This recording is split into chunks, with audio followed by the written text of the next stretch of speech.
Premier sacre pour Aitana Bonmati, Lionel Messi récompensé pour la 8e fois. L'Espagnol Aitana Bonmati et l'Argentin Lionel Messi ont reçu tous deux le Ballon d'Or 2023, lundi au théâtre du Châtelet. À Paris, Kylian Mbappé a quant à lui terminé à la 3e place, soit le meilleur classement de sa carrière. Si les records sont faits pour être battus, Lionel Messi semble avoir décidé de mettre les siens hors d'atteinte.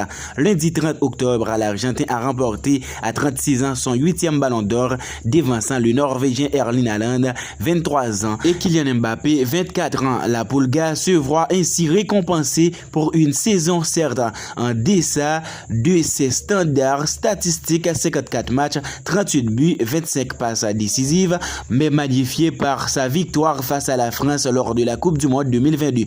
Lauréat du prix en 2009, 2010, 2011, 2012, 2015, 2019, 2021 et donc aussi en 2023. Lionel Messi domine amplement le palmarès du trophée de meilleur joueur du monde, désormais loin devant son rival de toujours, le Portugais Cristiano Ronaldo, 5 récompenses. De l'autre côté, Vini Junior, le joueur du Real Madrid, a remporté le prix Socrate, trophée créé l'an passé pour récompenser les actions solidaires mises en place par les footballeurs et footballeuses.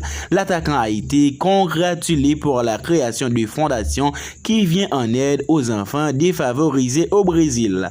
Son coéquipier Jude Bellingham, 20 ans, Real Madrid, a quant à lui reçu le trophée Copa qui récompense le meilleur joueur de mois de 21 ans. Le milieu de terrain anglais était notamment en concurrence avec l'Allemand Jamal Musiala du Bayern Munich. Sans surprise, le Norvégien Erling Haaland a obtenu le trophée du meilleur buteur de la saison intitulé Gerd Müller pour ses 56 buts en 57 rencontres. Un prix en guise de lot de consolation pour celui que nombreux observateurs plaçaient favori du Ballon d'Or.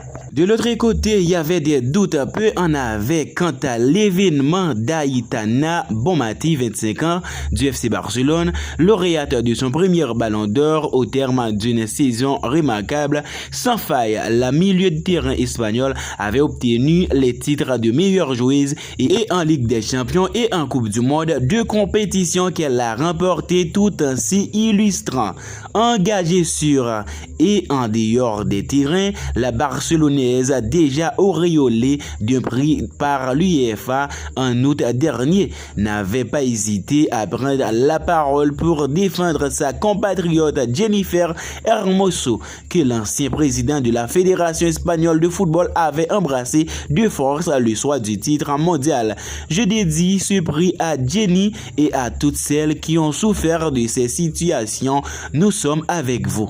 En succédant à la double vainqueur Alexia Putellas, titrée en 2021 et en 2022, Aitana Bonmati confirme ainsi, comme s'il fallait le préciser, l'hégémonie catalane naissante. Sur le podium, l'Australienne Sam Kerr, 30 ans, Chelsea, et sa coéquipière Salma Paralluello, 19 ans du FC Barcelone, termine en 14e position, suivie par Wendy Renard, 33 ans, Olympique Lyonnais. Mais les ballons d'or masculins et féminins n'étaient pas les seuls prix décernés au théâtre du Châtelet. Emiliano Martinez, 31 ans, Aston Villa, a remporté le trophée Yashin, récompensant le meilleur gardien de la saison. Auteur d'une Coupe du Monde exceptionnelle avec l'Argentine, marqué par un arrêt crucial devant Randal Colomwani dans les derniers instants de la finale, le gardien d'Aston Villa a également terminé à la 15e place du classement du Ballon d'Or. Le club du FC Barcelone, avec 5 représentants en lice pour le Ballon d'Or,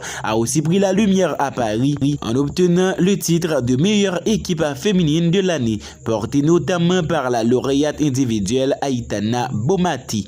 Les Catalanes ont remporté la Supercoupe d'Espagne, le championnat espagnol et surtout la Champions League. Chez les hommes, c'est le Manchester City de Pep Guardiola qui a été sacré meilleur club masculin de l'exercice 2022-2023. En réalisant le triplé, le championnat, Coupe d'Angleterre, Ligue des Champions, les Citizens avaient peu de chances de voir ce trophée échapper de leurs mains. Voilà, fans du ballon rond, c'est la fin de cette vidéo. Merci de l'avoir suivi. Si vous êtes nouveau, n'hésitez pas à vous abonner à la chaîne pour ne rien louper.